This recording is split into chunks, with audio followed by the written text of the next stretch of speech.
right now the left in the U.S. it's like topsy-turvy of what is good and positive.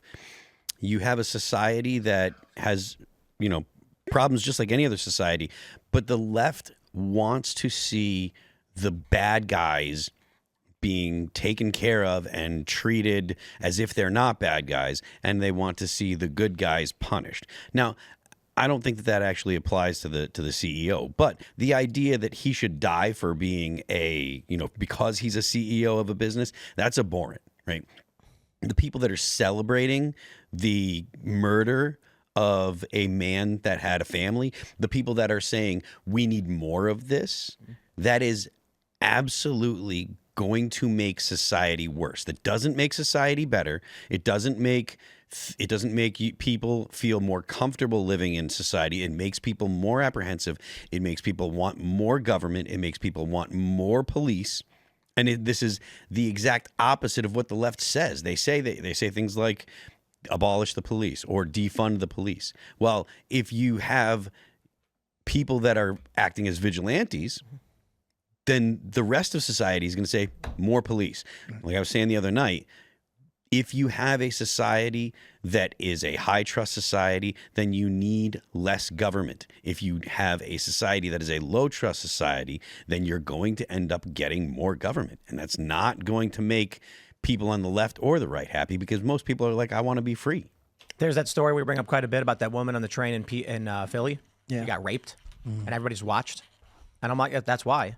Yeah. Yo, the fact that this is a deadlocked jury and we're here at all, it does not matter at this point, in my opinion, if Daniel Penny wins, because the process is the punishment.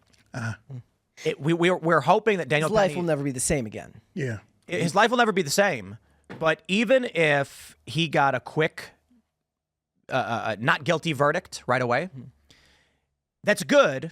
And then a lot of people will be like, oh, okay, you'll be found not guilty. Short of that, the message sent to the average person is, if you try to help people, this is what your life will be. Yeah. Well, there was this video that was viral like last year, where a bunch of people are in a market, or they're in like an outdoor restaurant, right? And a guy comes up out of nowhere and he attacks a woman who's at a table, and a guy is with a girl at a table next to them, and he doesn't do anything about it. And the question was, what was this guy supposed to do? Should he have intervened? And everybody had their opinions on that. And in that video, he pushes his girlfriend out of the way, but then he doesn't do anything to help. He just kind of skirts out of frame, and the talk became about pragmatism versus what's your duty as a man in this situation. Is it your duty to intervene and help this person? And the vast majority, devoid of whatever your opinion is on it, the vast majority of the response on Twitter at the time was that it is too risky. I have a family at home. Yeah. It is not my responsibility. And whatever you feel on that, that is the public sentiment right now from those who are paying attention to the legal system. That makes society worse. Yeah. But when I was growing up, it was, the community looked after each other. You could leave your front door open. Everybody in the community knew each other. The parents knew the kids knew what they couldn't do. Beyond that. But if somebody was to start a little fight or something like that, the parents would run out. You're not supposed to do that. You're supposed to. Okay. But where we are now with these cameras, with these phones and stuff like that, you put this thing up on TikTok, you put this thing up on YouTube, you put this thing up on Twitter, and you're trying to make money. Yeah. You're trying to make money, and where somebody's getting their butt whipped or just totally annihilated. I mean these knockout. In New York. That's when a whole lot of this stuff really started, because these people are getting this stuff on cameras, phones. Or even in this situation, it's a matter of just how dishonest the person who recorded the video it tends to be. Because where does the video start? When does the video pick up? Was this person being belligerent before, if we're talking in this situation where you put someone in a headlock and you take them down, does the video show the person being belligerent beforehand that shows him intervening to protect people around him? Or does the video just start with someone with a dude in a headlock who looks like he just got on a train or got on a bus and started attacking someone? But I mean, the whole, this thing going on with Daniel Penny. Like, I forget the guy, Jordan Neely. He was mentally ill and he was threatening people. The other people on the train said that he was threatening people. You don't have to wait until you're attacked, like someone actually physically attacks you, to do something.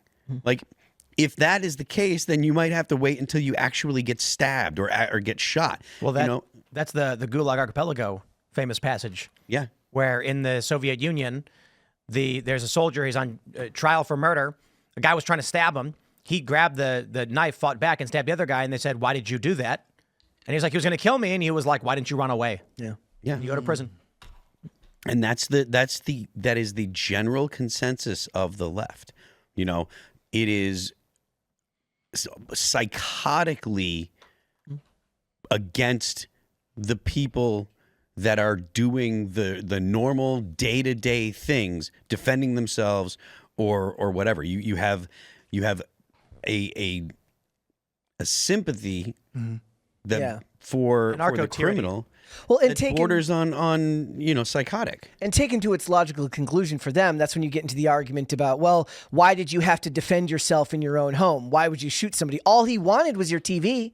All he wanted was the stuff in your safe. Well, the stuff in your safe is the sum product of everything that you've worked for, which is an extension of who you are, and to them that doesn't matter. But you got to understand their point of view, right? Because I've talked about this when it came to Castle Doctrine in New Jersey, and what I was told by the cops was, if someone in New Jersey, if someone breaks in your house, you are required to flee if possible. And my response, yes, that's New Jersey. And I said, flee where? And they were like, what do you mean flee where? And I'm like, it's my house. Where do I go? And they were like, tell that to a judge and a jury. And what they're going to say is, you have just confessed you would rather kill a man than stand outside. But you know what you said? You kind of said leftist, but isn't that just a culture? Period.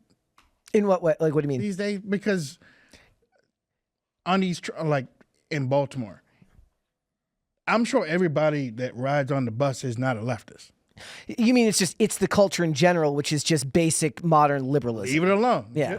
Just leave it alone. It's not bothering me. Just leave it alone. Yeah. That's not because of leftism. That's because they know the consequences of leftists being in positions of authority. Like, if you're just like, I don't want to get involved because I don't want to deal with the repercussions. Right. Like, if you live in, and granted, there is an amount of it. Repercussions meaning you could be jury or them getting beat up for being in it. It could be getting hurt, but it also could be like, if you live in New Jersey and you're in if you can't defend yourself in your home, you clearly aren't going to be in a situation where if you try to defend someone else in public, you're going to get. You're done. Thanks for checking out this clip from Timcast IRL. Make sure to watch the show live Monday through Friday at 8 p.m. Subscribe to this channel, and we will see you all there.